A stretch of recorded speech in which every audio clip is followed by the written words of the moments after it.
Hello friends, आपल्या सर्वांची आवडती मालिका बाई तुझा आशीर्वाद या मालिकेच्या आजच्या रविवार 5 जुलैच्या एपिसोडमध्ये एकानंतर एक धमाकेदार ट्विस्ट आले आहेत.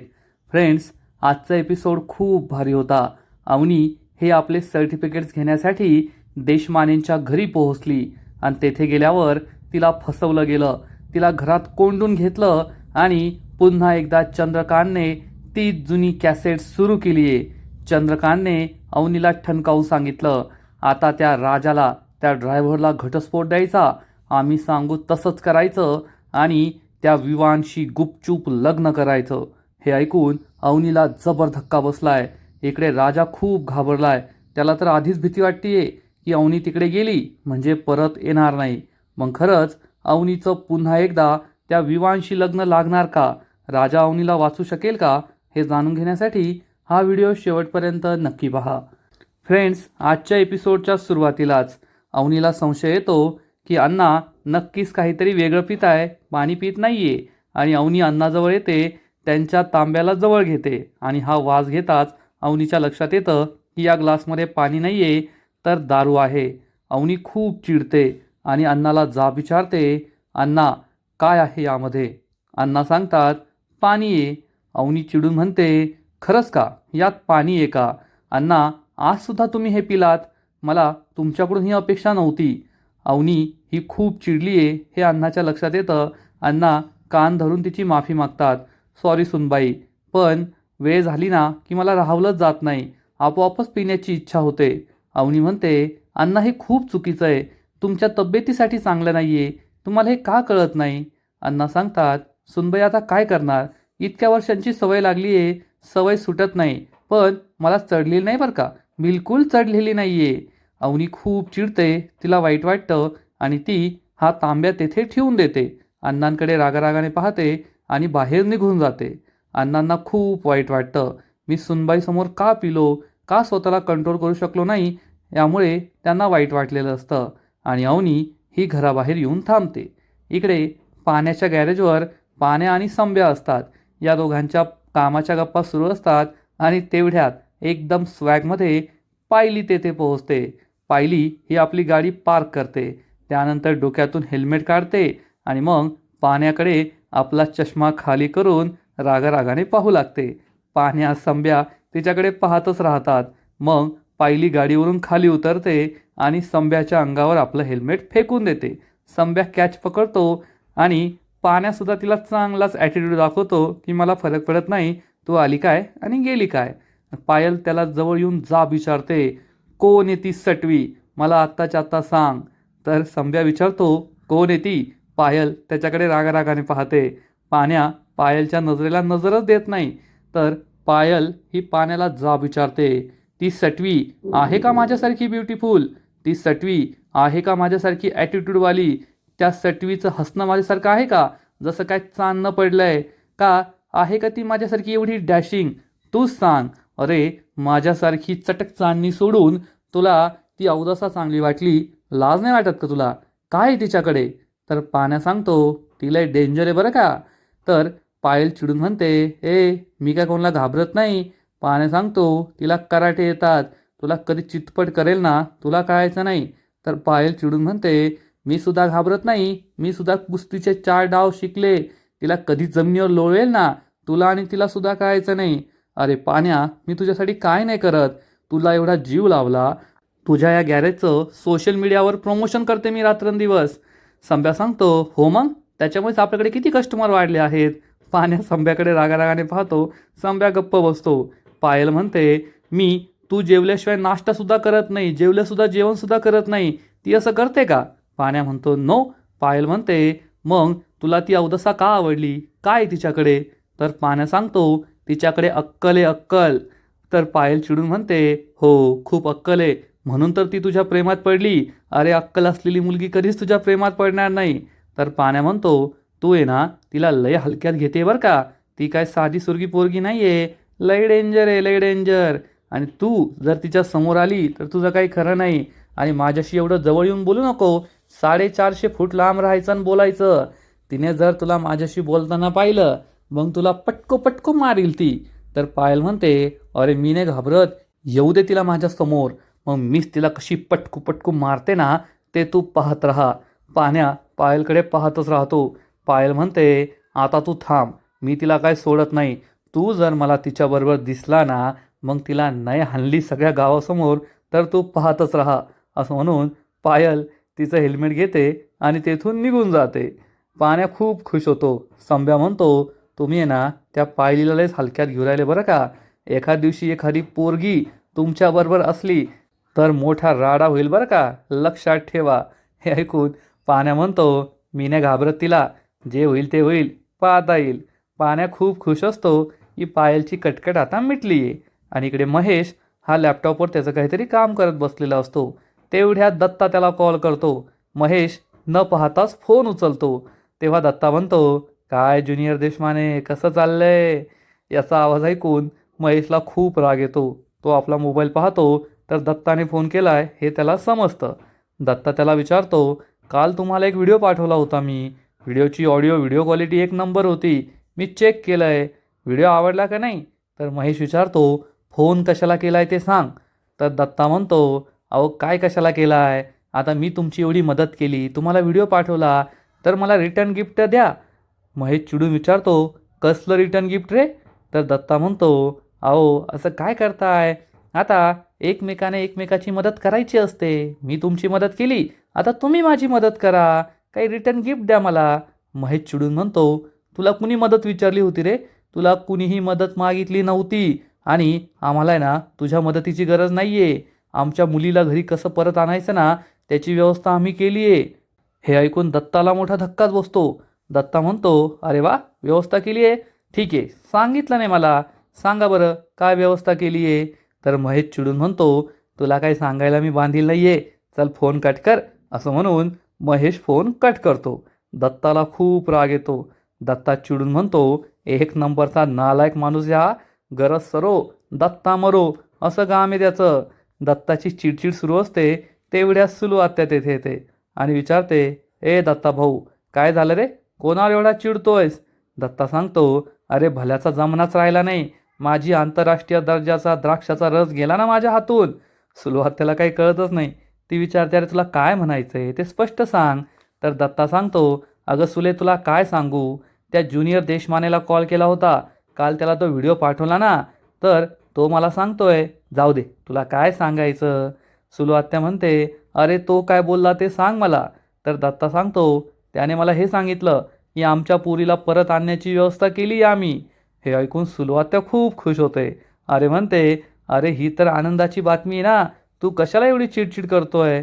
तर दत्ता सांगतो, अगं आनंदाची बातमी तुझ्यासाठी त्यांच्यासाठी, पण मला काही फायदा झाला नाही ना. तर सुलवात्या म्हणते, अरे स्वतःचा फायदा हाच आहे की ती पोरगी या घरातून निघून जाणार आणि मग हे दोघेही अवनीकडे लक्ष ठेवून असतात. आणि अवनी ही खूप टेन्शनमध्ये असते. घरात अण्णा जे काही वागले तिला आवडलेलं नसतं. आणि तेवढ्याच टेन्शनमध्ये असते अवनीची आई.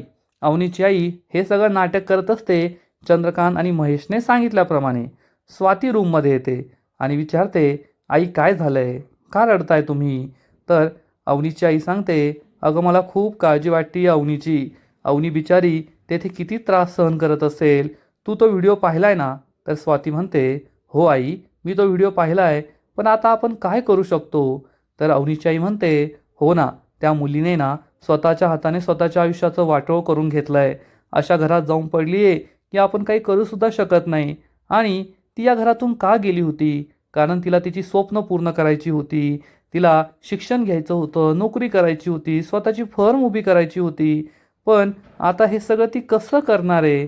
स्वाती म्हणते, हो आई, तिची ही स्वप्न होती आणि तिला ही स्वप्न पूर्ण करण्यासाठी सट. असं बोलता बोलता ती गप्प बसते. अवनीची आई म्हणते, काय झालं स्वाती, बोल ना. स्वाती म्हणते, नाही आई, काय नाही. अवनीची आई म्हणते, अगं बोल. स्वाती तिला सांगते, मला ना अवनीचा कॉल आला होता. अवनी तिचे सर्टिफिकेट्स येथेच विसरून गेली आहे आणि तिला तिचे सगळे सर्टिफिकेट्स हवे आहेत. हे ऐकून अवनीची आई म्हणते, अरे वा, मग तिला इथे बोलून घे ना, तेवढी तिची स्वप्न पूर्ण होतील. स्वातीला आश्चर्याचा धक्काच बसतो. स्वाती विचारते, आई तुम्ही हे काय बोलताय? अवनीची आई म्हणते, अगं आता तिने लग्न केलंय, ते तर आपण काही करू शकत नाही. पण आपण तिची स्वप्न पूर्ण करण्यात तिची मदत तर करू शकतो ना. स्वाती म्हणते, नाही नको, महेश खूप चिडचिड करतो, नको नको. अवनीची आई म्हणते, मग महेश जेव्हा घरी नसेल तेव्हा आपण अवनीला कॉल करून येथे बोलून घेऊ. स्वाती म्हणते, हो ते चालेल, पण नको, तेव्हा बाबा घरी असतील ना, आणि बाबा असल्यावर ती कशी येणार, नको नको, पुन्हा वाद होतील. तर अवनीची आई म्हणते, अगं स्वाती, एक आयडिया आहे. उद्या दुपारी ना महेश आणि अवनीचे बाबा दोघे बाहेर जाणार आहेत, त्यावेळेस आपण बोलून घेऊया अवनीला, तेवढंच तिला भेटणंसुद्धा होईल आणि तिचे सर्टिफिकेटसुद्धा देऊन टाकू. ही आयडिया स्वातीला खूप आवडते. स्वाती म्हणते, आई असं खरंच होईल ना. तर अवनीची आई म्हणते, हो हो, का नाही होणार. स्वाती खुश होऊन म्हणते, थांबा, मी आत्ता तिला कॉल करून येते. तर अवनीची आई तिला थांबवते आणि म्हणते, स्वाती, येथून कॉल करशील का, तेवढंच मला अवनीचा आवाज तरी ऐकता येईल, मला बरं वाटेल. हे ऐकून स्वाती म्हणते, अहो आई, का नाही, मी लगेच तिला कॉल करते. आणि स्वाती अवनीला कॉल करते. हा सगळा अवनीची आई, महेश आणि अवनीच्या बापाचा चंद्रकांतचा प्लॅन असतो. स्वाती अवनीला कॉल करते. अवनी ही घराबाहेरच उभी असते. स्वातीचा फोन पाहून लगेच ती फोन उचलते आणि विचारते, हा बोल वहिनी, सगळे ठीक आहेत ना. स्वाती म्हणते, हो अवनी, सगळे ठीक आहे. आणि स्वाती अवनीच्या आईला फोन देत असते, पण अवनीची आई तिला फोन स्पीकरवर टाकायला सांगते. स्वाती ही अवनीला सांगते, अवनी, तुला तुझे सर्टिफिकेट्स हवे होते ना. अवनी म्हणते, हो हवे होते, पण दादा आणि बाबा असल्यावर मी कसे सर्टिफिकेट घ्यायला येणार. स्वाती तिला सांगते, अगं तेच सांगायला तुला फोन केला आहे. उद्या दुपारी आहे ना, बाबा आणि महेश घरी नसणार आहे आणि तेव्हा तू येऊन तुझे सर्टिफिकेट्स घेऊन जाऊ शकतेस. अवनी म्हणते, पण वहिनी. तर स्वाती तिला समजावून सांगते, अगं ही सगळी आयडिया आहे ना आईंची आहे. आईंनीच मला सांगितलं आहे की उद्या बाबा आणि महेश घरी नाही आहे, तेव्हा तू घरी येऊ शकतेस आणि तुझे सर्टिफिकेट घेऊन जाऊ शकते. अवनीला हे ऐकून आनंद झालेला असतो, पण कुठेतरी मनात शंकासुद्धा असते. स्वाती अवनीला सांगते, आणि ही सगळी आयडिया आहे ना आईंची आहे, त्यांना तुला भेटण्याची खूप इच्छा आहे. उद्या तू आलीस ना की आईंना घट्ट मिठी मार. अवनी हो म्हणते. मग स्वाती अवनीला काहीतरी सांगते, परंतु ती काय सांगते हे काही आपल्याला ऐकू आलेलं नाही आहे. आणि मग स्वाती फोन कट करते. अवनीला खूप आनंद होतो आणि मग थोड्या वेळानंतर रात्र झालेली असते. सगळे भाऊ घरी आलेले असतात आणि अवनी झालेला प्रकार त्यांना सांगते की मी उद्या माझे सर्टिफिकेट्स घ्यायला माझ्या माहेरी जाणार आहे. हे ऐकून सगळ्यांना जबर धक्का बसतो. राजा, पाण्या, यशोदा, धन्या सगळे खूप घाबरतात. अवनी म्हणते, उद्या मला सर्टिफिकेट्स घेण्यासाठी तेथे जावं लागणार आहे. परंतु राजा त्यासाठी स्पष्ट शब्दात नकार देतो. नाही नाही नाही, बिलकुल नाही, खूप मोठी रिस्क आहे, तुम्ही जायचं नाही आहे, काही गरज नाही आहे. तर अवनी चिडून म्हणते, राजा, गरज कशी नाही आहे, गरज आहे, उद्या मला जावं लागणार आहे. परंतु राजा अवनीला समजवण्याचा प्रयत्न करतो, अहो तुमचे बाबा आणि दादा किती डेंजरस आहेत, नाही नाही नाही, तुम्ही बिलकुल जायचं नाही, मला खूप भीती वाटते. तर पाण्या म्हणतो, अरे तू कशाला टेन्शन घेतो, मी जातो ना त्यांच्याबरोबर. राजा म्हणतो, नाही, जायचंच असेल तर मी जातो त्यांच्याबरोबर. पाण्या म्हणतो, अरे तुला पाहून सगळे चिडतील, त्यापेक्षा मी जातो. अवनी म्हणते, नाही, तुम्हाला कोणालाही पाहिलं ना तर माझे घरचे खूप चिडतील, आणखीन वाद होतील, त्यापेक्षा मी एकटीच जाते, तुम्ही जाऊ नका. पाण्या म्हणतो, पण वहिनी, सेफ्टीचा सुद्धा प्रश्न आहे ना. अवनी म्हणते, नाही, सेफ्टीचा काही प्रश्न नाही आहे, तुम्ही टेन्शन घेऊ नका, कुणीच माझ्याबरोबर येऊ नका. यशोदा म्हणतो, हो खरं आहे, त्यांच्या बाबांनी बंदूक आणली होती, उगाच कोणाचा जीव धोक्यात घालायला नको. तर राजा ओरडून म्हणतो, मग काय यांचा जीव धोक्यात घालायचा का. अवनी म्हणते, अरे राजा, ते माझ्या घरचे आहेत, मला काही करणार नाही, त्यामुळे तू टेन्शन घेऊ नको, कुणी माझ्याबरोबर येऊ नका. पण सगळ्या भावांना खूप टेन्शन आलेलं असतं. आता कुणीतरी व्यक्ती त्यांच्याबरोबर पाहिजे असं सगळ्यांना वाटतं. पाण्या म्हणतो, मी जातो. राजा म्हणतो, नाही पाण्या, तू गेला ना तर तू भडकशील, मग आणखीन काहीतरी होऊन बसेल, कुणीतरी जबाबदार व्यक्ती पाहिजे जो शांत डोक्याने सगळं करेल. तर यशोदा म्हणतो, मी जातो, मग मी जाईल. पाण्या म्हणतो, अरे पण यशोदा, उद्या साईटवर तुला काम आहे ना, स्लॅब पडलाय, तुझी तिथे गरज असेल. यशोदा म्हणतो, अरे होईल काहीतरी ॲडजस्ट, नको टेन्शन घेऊ. अवनी म्हणते, नाही यशोदा, माझ्यासाठी तुम्ही तुमचं काम सोडून येऊ नका, प्लीज तुम्ही तुमच्या कामाला जा, मी जाईल एकटी. पण घरातील सगळ्यांना टेन्शन आलेलं असतं की अवनीला असं एकटं पाठवायला नको. यशोदा म्हणतो, तुमच्याबरोबर कुणीतरी जबाबदार व्यक्ती पाहिजे. तेवढ्यात धन्या म्हणतो, मी जातो ना, मी आहे जबाबदार व्यक्ती, मी वहिनींबरोबर जातो. ही गोष्ट अवनीला पटते, पण राजाला काही पटत नाही. राजा विचारतो, तू जाणार? तर धन्या म्हणतो, का नाही, मी काय जबाबदार नाहीये? वहिनींबरोबर सिम कार्ड आणायला जायचं होतं तेव्हा मीच गेलो होतो ना यशादा, मी जाऊ शकतो, मी जाऊ शकतो. अवनीला हे पटतं. अवनी म्हणते, ठीक आहे, धनू माझ्याबरोबर येईल, मला काही प्रॉब्लेम नाहीये. हे ऐकून धन्या खुश होतो, पण राजाला हे पटत नाही. यशादा म्हणतो, ठीक आहे, जशी अवनी मॅडमची इच्छा आहे तसंच होईल. धन्या त्यांच्याबरोबर त्यांच्या घरी जाईल. धन्या खुश होतो. अवनी धन्याला सांगते, धन्या उद्या सकाळी लवकर तयार राहा बरं का. आणि अवनी तिच्या रूममध्ये निघून जाते. राजाला हे बिलकुल पटलेलं नसतं. इकडे दत्ता आणि सुलू-आत्या त्यांच्या घराबाहेर असतात. सुलू-आत्या खूप टेन्शनमध्ये असते, एरझऱ्या मारत असते आणि दत्ताला पुन्हा पुन्हा विचारते, अरे दत्ता भाऊ, ही देशमानेची पोरगी घर सोडून कधी जाणार आहे धोंड्याचं? तर दत्ता म्हणतो, अगं मागील 1 तासात 60 वेळेस विचारलंस तू, अजून किती वेळ विचारते? सुलू-आत्या चिडून म्हणते, 60 वेळेस नाही, 100 वेळेस विचारेल. मला आहे ना, ही पोरगी घरात सहनच होत नाहीये. कधी ती घर सोडून जाईल असं झालंय मला. दत्ता म्हणतो, तू घेत बस टेन्शन. दत्ता घरात निघून जातो. सुलू-आत्या घराकडे वाकड्या नजरेने पाहत असते. आणि मग राजा हा धन्याला सांगतो, धन्या तेथे गेल्यावर मिनिटाला मला फोन करून सांगायचा काय होतंय ते. तर धन्या विचारतो, मिनिटाला फोन करून कशाला सांगायचं, काय गरज आहे त्याची? राजा चिडून म्हणतो, तुला सांगितलं तेवढं कर ना यशादा, मला याच्यावर कॉन्फिडन्सच नाहीये, हा माझा ऐकतच नाही. तर धन्या चिडून म्हणतो, तुला काय म्हणायचंय, मी जबाबदार नाहीये, मी जबाबदार आहे. राजा चिडून म्हणतो, धन्या पुढं पुढं नाही बोलायचं बरं का, जेवढं सांगितलं तेवढं करायचं. आणि राजा रागारागाने तेथून निघून जातो. धन्याला खूप वाईट वाटतं. यशादा त्याला समजावून सांगतो, धन्या आहेस तू जबाबदार, थांब मी त्याला समजावून सांगतो. राजा किचनमध्ये आलेला असतो. त्याला खूप टेन्शन आलेलं असतं. यशदा त्याच्या जवळ येतो आणि इकडे पाण्या हा धन्याला समजावून सांगतो, तुला आयुष्याची एक फिलॉसॉफी सांगतो, मधला भाऊ, मोठा भाऊ, कोणताही भाऊ चिडला ना तरी धाकट्या भावाने टेन्शन नाही घ्यायचं, कारण कोणाचाही राग शेवटी धाकट्या भावावरच निघत असतो. धन्याला सुद्धा हे पटतं. पाण्या हसून त्याला हे सगळं सांगतो. आणि यशादा राजाला विचारतो, काय झालंय राजा? राजाला खूप टेन्शन आलेलं असतं. त्याला आजपर्यंत अवनीचं कुटुंब, तिचा भाऊ, तिचा बाप तिच्याशी कसे कसे वागले आहेत ते सगळं आठवतं. स्वातीच्या माहेराहून महेशने तिला कसं हाकलून दिलं होतं हे राजाला आठवतं. मग जेव्हा ती हॉस्पिटलमध्ये बाबांना भेटायला गेली तेव्हा बाबांनी तिला कसं तू माझ्यासाठी मेलीये हे दाखवून दिलं होतं हे राजाला आठवतं. मग महेशने तिला हॉस्पिटलमधून सुद्धा ढकलून दिलं होतं हे राजाला आठवतं. राजाला खूप टेन्शन आलेलं असतं. पाण्या म्हणतो, अरे राजा तू टेन्शन घेऊ नको, तुला हीच भीती वाटते ना की वहिनी परत येणार नाही? का नाही येणार? त्यांचं तुझ्यावर प्रेम आहे. तू जसा आहे तसा त्यांनी स्वीकार केला आहे ना, त्या नक्की येतील. आणि आम्हाला आपल्या घरच्यांना सुद्धा तिने ॲक्सेप्ट केलं आहे. वहिनी नक्की येईल, तू टेन्शन घेऊ नको. राजा म्हणतो, अरे पाण्या तू वाटतं ना तेवढा निगेटिव्ह माणूस नाही आहे. पाण्या हसून म्हणतो, नाहीच आहे मी निगेटिव्ह. वहिनींचं तुझ्यावर प्रेम आहे, त्या परत येतील, टेन्शन घेऊ नको.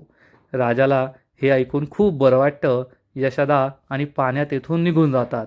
राजा मनात विचार करतो, पाण्या, अवनी मॅडमचं माझ्यावर प्रेम आहे की नाही हे मला माहीत नाही, पण माझं त्यांच्यावर खूप प्रेम आहे आणि मला त्यांच्या स्वप्नांसाठी त्यांना गमवायचं नाही आहे. त्यांनी कायम याच घरात राहायला पाहिजे अशी माझी इच्छा आहे. जर हे घर सोडून त्या गेल्या ना तर मी त्यांच्याशिवाय नाही जगू शकणार. असा विचार करून राजा खूप दुःखी होतो आणि आजचा एपिसोड येथेच संपतो. फ्रेंड्स, बाई तुझा आशीर्वाद या मालिकेचा आजचा एपिसोड खरंच खूप भारी होता, इंटरेस्टिंग होता. अवनीला एका मोठ्या प्लॅनमध्ये अडकवलं गेलं आहे. महेश, चंद्रकांत आणि अवनीच्या आईने हा प्लॅन बनवला आहे, पण अवनीला या प्लॅनबद्दल माहीत नाही आहे. पण राजाला कुणकुण लागली आहे की नक्कीच काहीतरी वाईट घडणार आहे, त्यामुळे तो खूप टेन्शनमध्ये आहे. या मालिकेचा आजचा एपिसोड तर भारी होता, पण पुढील एपिसोड आणखीन धमाकेदार असणार आहे. आणखीन मोठा ट्विस्ट या मालिकेत येणार आहे. मग नेमकं घडणार तरी काय? तर बाई तुझा आशीर्वाद या मालिकेच्या पुढील एपिसोडमध्ये आपण पाहू की अवनी ही धन्याबरोबर घरातून बाहेर पडल्यावर राजा हा देवी आईसमोर प्रार्थना करेल की त्यांना सुखरूप घरी परत येऊ दे. पण देवी आईसमोर लावलेला दिवा विझणार, त्यामुळे राजाला खूप टेन्शन येईल. काहीतरी अक्रीत घडणार आहे याची चाहूल त्याला लागणार. आणि जेव्हा अवनी आणि धन्या घरी येतील तेव्हा धन्या हा दाराबाहेरच असेल. अवनी घरात जाईल तेवढ्यात महेश आणि चंद्रकांत समोर येतील आणि महेश घराचा दरवाजा लावून घेईल आणि चंद्रकांत हा अवनीला ठणकावून सांगेल, अवनी झालं गेलं विसरून जायचं, आता मी जे सांगेल तेच करायचं, त्या ड्रायव्हरला सोडून द्यायचं, त्याचं आणि तुझं लग्न झालंय हे विसरून जायचं, गुपचूप विवांशी लग्न करायचं आणि त्याच्याबरोबर कॅनडाला जायचं. हे ऐकून अवनीला जबर धक्का बसेल. अवनीचा विश्वासच बसणार नाही की एवढं सगळं होऊन गेल्यानंतर सुद्धा बाबा मला त्या विवांशी लग्न करायला सांगताय, राजाला सोडायला सांगताय. तेव्हा कुठे अवनीच्या डोक्यात प्रकाश पडेल की राजाचे घरचे किती चांगले आहेत आणि आपल्या घरचे कसे आहेत. मग आता अवनी तेथेच राहणार का, विवांशी लग्न करणार की राजा तिची सुटका करणार, हे पाहणं खूप इंटरेस्टिंग आहे. फ्रेंड्स, तुम्हाला सुद्धा बाई तुझा आशीर्वाद ही मालिका आवडते का? नक्कीच कमेंट करून सांगा. आणि या मालिकेचे असेच नवीन नवीन एपिसोड, नवीन नवीन अपडेट सर्वात आधी पाहण्यासाठी व्हिडिओला लाईक करा, शेअर करा, चॅनलला सबस्क्राईब करून बेल आयकॉनवर क्लिक करा. म्हणजे या मालिकेचे नवीन नवीन एपिसोड तुम्हाला सर्वात आधी पाहायला मिळतील. खूप खूप खूप धन्यवाद.